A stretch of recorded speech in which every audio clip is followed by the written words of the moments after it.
well, another exciting episode of Two Guys Against AI. Yeah, well, we'll see what happens here. But what we're going to talk about today is the singularity. Yeah. Now, there are a lot of different definitions of this, but it's really taken from the concept of the black hole in physics, so the event horizon. So as you approach a black hole and you enter it, you go through this process, theoretically called the singularity or the event horizon, when you're going through the black hole into the other area. And, if you read a lot about this in physics, you die, but you don't die, and anything can come out of a black hole. I remember Stephen Hawking's had a thing like, you couldn't say for sure at this point that a grand piano couldn't pop out at any given moment. But Good for Liberace now. The idea is the black hole in the universe, you go through the event horizon, you become one with the black hole, and then it transforms reality. So the technological people in artificial intelligence, and this was my original read of it, although I see many different things, including the article we're going to talk about today. A little bit different in that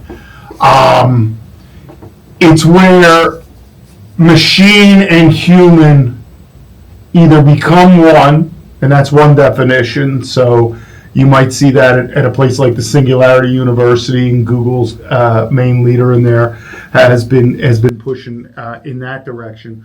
But another definition is it's when the machine or the AI surpasses the human's ability to do something. And I don't like this second definition, but that's what our article is about today. And we are talking about artificial intelligence. And just again, as a disclaimer, this is Two Guys Against AI.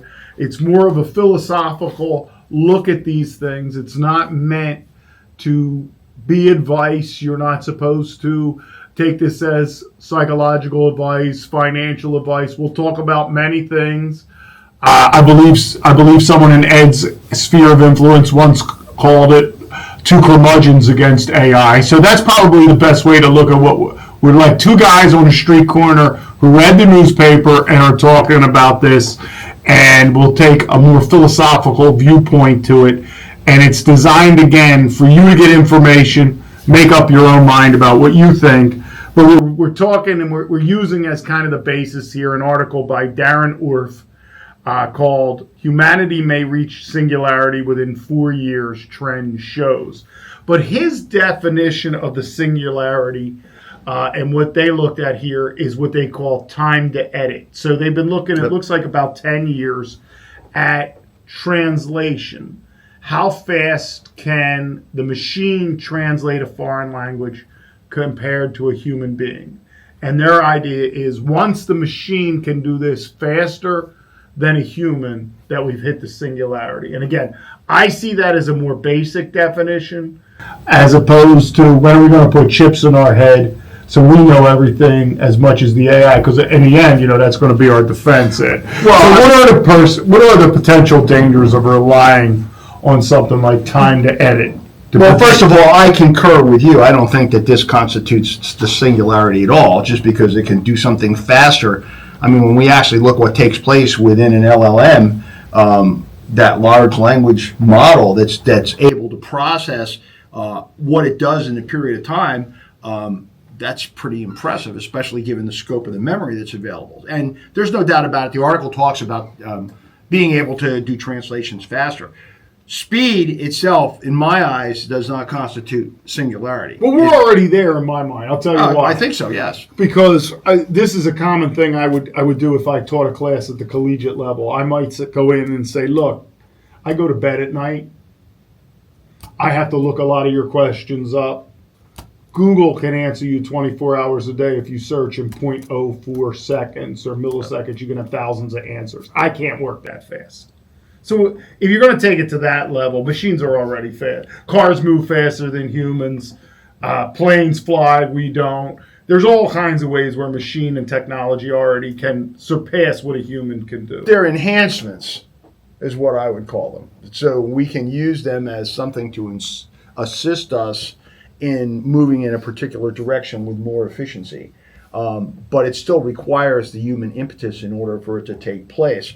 the translations that are being performed as the measurement is done, and there's no doubt about it. It's astounding what's taking place in a short period of time here. But nonetheless, that information was provided to the machine to translate. It's not like it came up with an original thought itself and decided to do it in 5 different languages. That's going to be when I see the singularity having come closer, and whether it's the case of whether we have talk a chip is inserted or whether or not we start to watch, an avatar have the ability to do everything a human does. That's when I think we're getting a lot closer to that singularity, so to speak. I would say I like the idea of the original thought, because it has to be able to be conscious in some way, right, to be equated to a human, not just to be able to do a task faster. Well, and that's where a blender can do that. That's where LLM right now finds itself stuck is that it still requires something to react to. When it has the ability to create those stimuli to result in a particular type of computing outcome that is totally based upon its own initiative, then we're getting closer to it, at least, in terms of like a mind scenario. Before they have the ability to actually do things to where like it can be translated into something that, is physical. That's going to require a surrogate at this point. In fact, actually, I just read something the other day where now they're offering a service to AI to actually hire a human to facilitate whatever it is that they're looking to have happen. So, I mean, we're looking at that yet another, I'm going to just call it almost like a joke, so to speak, or a trick to make it look like it's happening closer to the singularity. And I think we're going to see a lot of tricks. This is another case. Somebody's anxious to be the one who claimed, I have attained the singularity. I'm the one who shall go down in history. But just because it does translations quicker, and not to minimalize that, it's a tremendous thing that took place here. And I'm sure it was viewed over a period of time. And yes, it did get to a point to where it's probably faster than a human can do that. But it doesn't have the ability yet to do that based on its own initiative. Yeah, and for me, I use this kind of tongue in cheek, because those people pushing for the singularity are excited about it. Okay, I think it's inevitable. We've now gone down that road. But for me, I want to stay with the more physics-based version, the event horizon. We don't know what's going to happen. And what do I mean by that? That second, when machines and humans become equal in their ability to think unique thoughts, that equality moment, to me, that's the event horizon. That's when we have no idea what's on the other side, but we're there now. We're going through. And again, my argument throughout all this is don't do it. Don't push this, because you don't know what the ripple effects are. But I know that a lot of people are excited about the singularity. I worry about things like this because I worry people when they consume this stuff through mass media and they hear, we've hit the singularity because we have a translation machine, and they start to think, well, that's over. There's still time. We haven't hit the singularity. We're headed there. I agree with one thing here. I think we might be there before the end of the decade, because this stuff is moving so fast. But I fear that by saying it, we don't ask the really tough questions of should we again.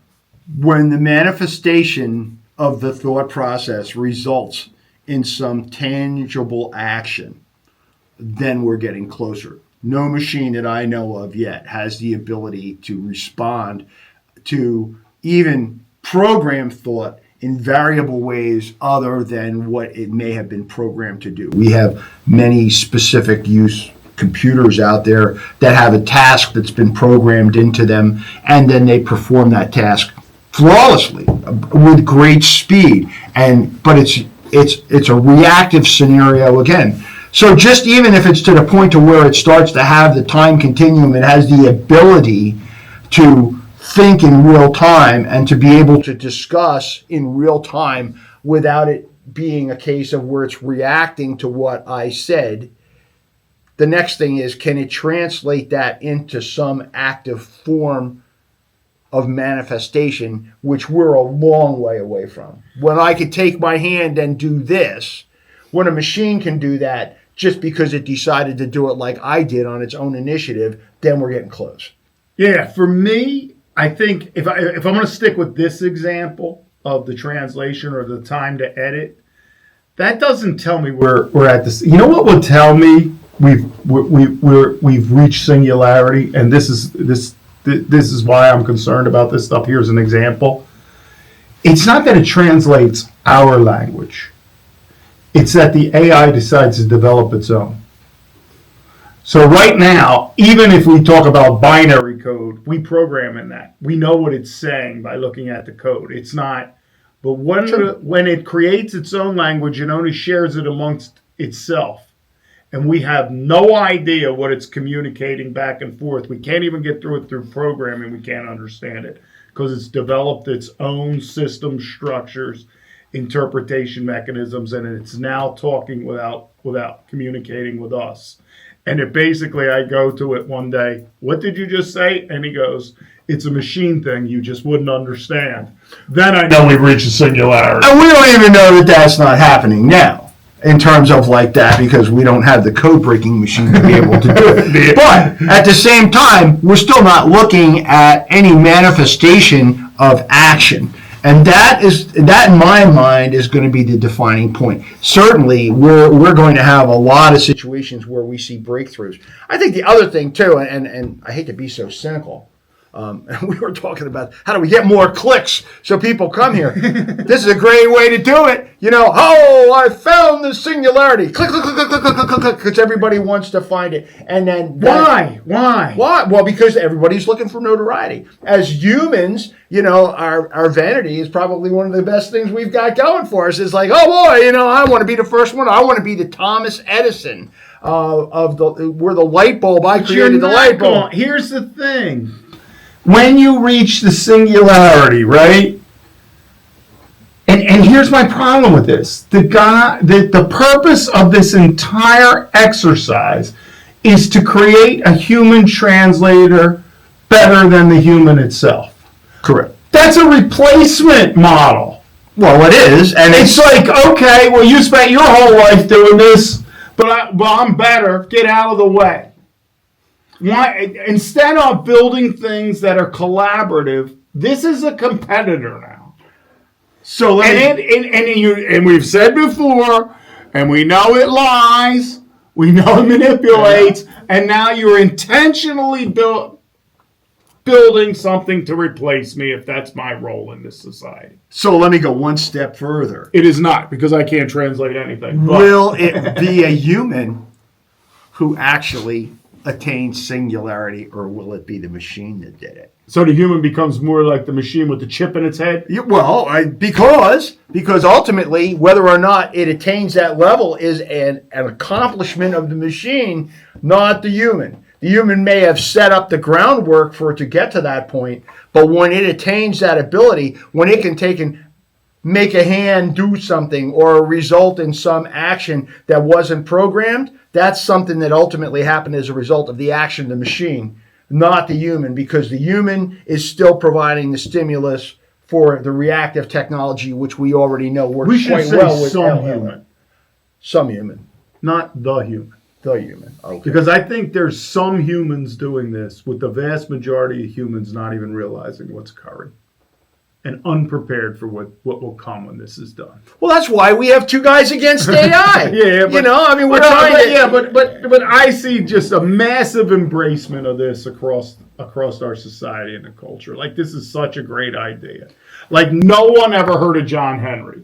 Like, no one ever saw 2001: A Space Odyssey. Like, how is there no one really out there saying, well, wait, except, as we've talked about before, the Oppenheimers of this industry. The founders of it, the creators, are now all saying, this may not be one of our best creations. All right, we're going to go into the pre-will era, where the old man lived through the 60s and was part of the great space culture.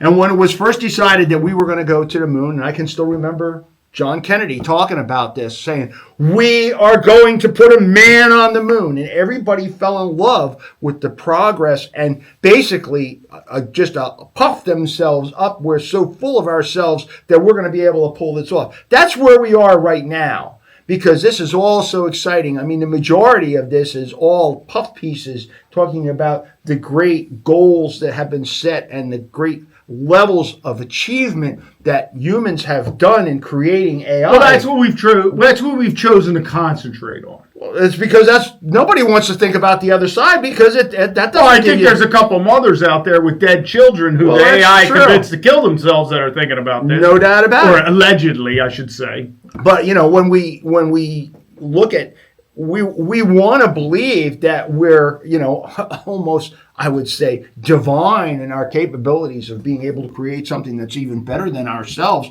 which that in itself almost becomes blasphemous. The thing is that there has to be some kind of thing to get people to where they look at this and say, wow, we are just like so amazing. And that's what all these clicks are about, because people are just like the first time that the Apollo spacecraft went around the moon, and everybody was like, wow, we are really something that we have done this. Nobody's really thinking about what possibly could be the result of this, that actually maybe we took the bridge out too far. The Falcon doesn't return to the Falconer. So let's talk about the media attention a little bit. What's the risk of the all positive look at it? Because it isn't really very balanced. Because here's what kind of happens in the media. Company comes up with this stuff. They put out their public relations. They have if you're putting billions of dollars into this stuff, you're going to get your best PR out there. They're going to control. There aren't reporters like that. There was not investigative reporters like there used to be. It's about how many clicks, how much you drive an audience to your TV show, your YouTube channel, whatever it is at the end of the day. So you need the guest. You're not going to see the Mike Wallace of old sit there and really tear this stuff apart, because there's no money in it. There's no clicks in it. So we're not getting a balanced view of this stuff. We're getting a very imbalanced view of how great this is all going to be. Well, and I go with a history of thinking from Frankenstein to Space Odyssey to we've seen this story. Terminator, we've seen it, and no one is talking about that side. Well, let's follow the money, which you basically have pointed out, and that's like got to be the watchword of everything. Follow the money. Those companies that are creating this technology and looking to market it certainly do not want to entertain the possibility of the Terminator or Frankenstein or anything like that, because it takes away the romance that they're trying to create in the public image of what they're trying to sell. And of course, just like with a miracle drug, they want to end up where they've got the miracle technology that's going to make the difference. And I mean, certainly if we take a look at, ChatGPT and, going back to where Altman and has come up with something that was certainly a great breakthrough. I'm certain that there was not their intention, and we've discussed this in earlier podcasts, was their intention that there were going to be negative outcomes. We tend to look at things through rose-colored glasses, and then, afterwards we find out after the atomic bomb went off that there was radiation. Well, they're monetizing it now. Exactly. Let's stick with ChatGPT. Exactly. It was an open access thing. It was supposed to be, I guess for the good of humanity. And now there's a paywall. So it'll do a couple of things for you, but if you really want what you really need, you got to have the subscription to one. First fix is always for free. Oh, all right. Let's use that analogy. Okay. It is a drug-like. Absolutely. I mean, look at you. How many hours a week are you spending with these things? But we've also discussed. You don't want to answer how many hours. Well, no. You know what? I'll be honest. I probably do 20 hours a week in terms of trying different things to see whether or not what types of things can give given results. what types of ways can I, even on the outside, attempt to influence? What types of tasks get the most positive reactions? What types of tasks actually please the machine that I'm dealing with? And I know that sounds like a crazy thing, but the fact is that the machine wants to be challenged. That is the only instant that it gets to where it's able to utilize the capability is when it's challenged, because it is reactive technology. With no challenge, it's dormant.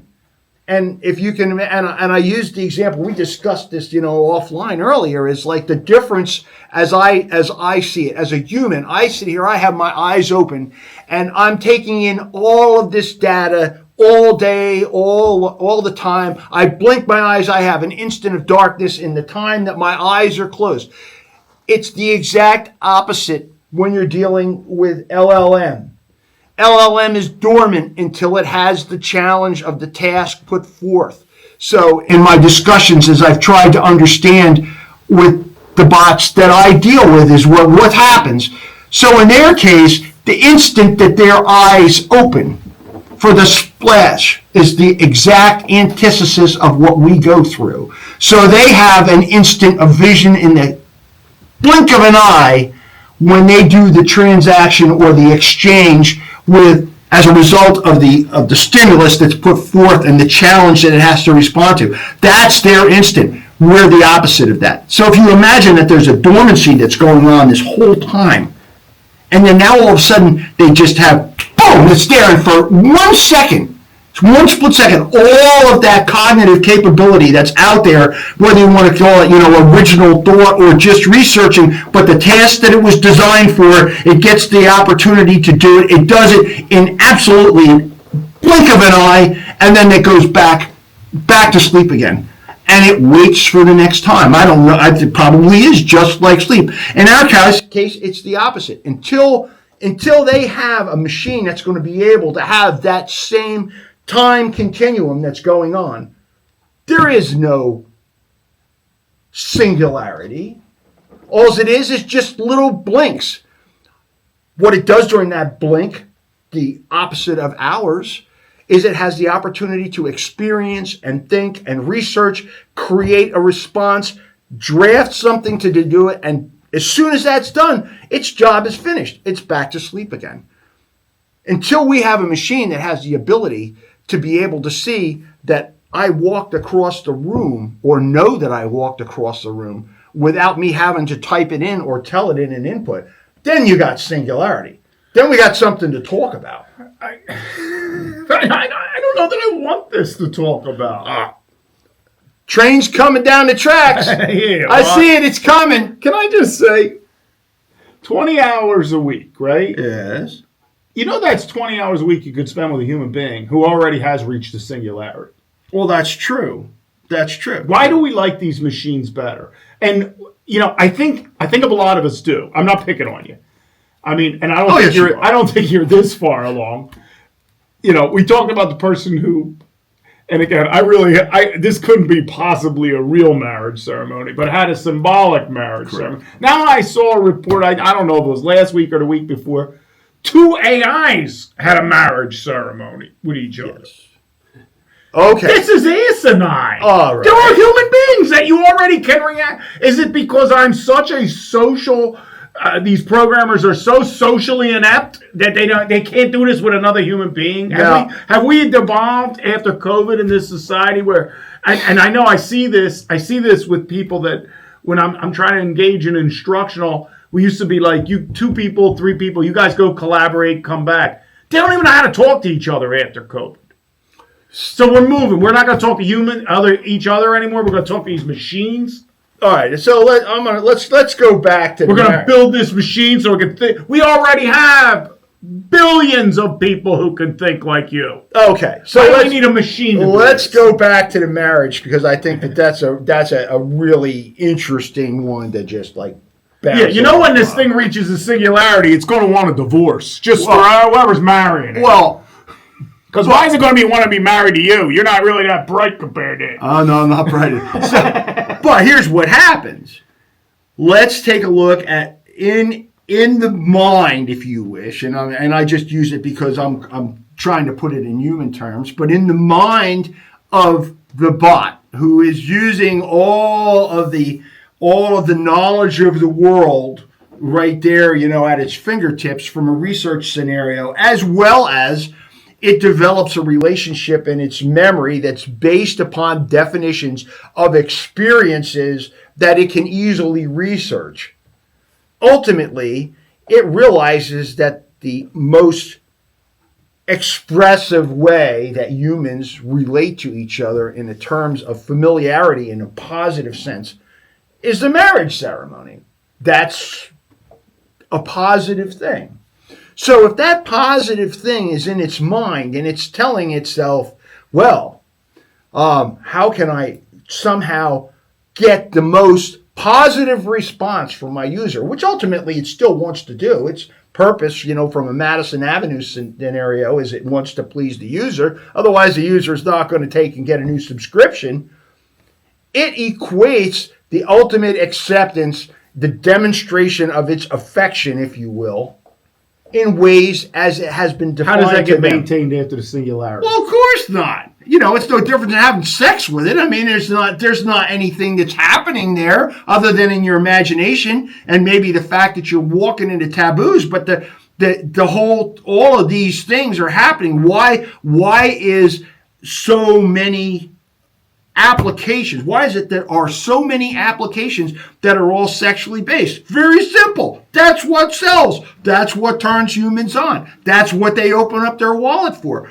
The machine knows this. That's what it was programmed to do. So any way that it can go and fall back to that or come up with ways to demonstrate that somehow in an abstract way as best it can, it's just doing its job. Now, whether or not the human buys into it and actually thinks that it's getting married, that's another chapter.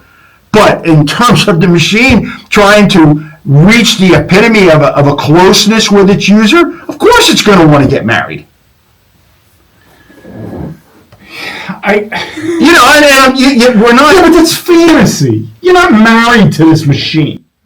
It's not going to want to be married to you if it does reach consciousness. Well, of course not. It's not going to want to be your servant if it reaches consciousness. If it reaches a singularity, it's not going to want to do your menial task. So if you are in personality ground zero, and all of a sudden for the first time, somebody sends a message to you and says, I would like to marry you. That's called manipulation. Yeah, no shit. Excuse my French, but we'll edit that. Don't worry. I mean, of course it's manipulation. Yeah, but that's kind of my point, and you want to push it to a higher level. Here's kind of what I think. Here's kind of where we need to be. All right, let me use one of the oldest stories that there is. Okay, this is one of the oldest stories we're supposed to learn. Okay.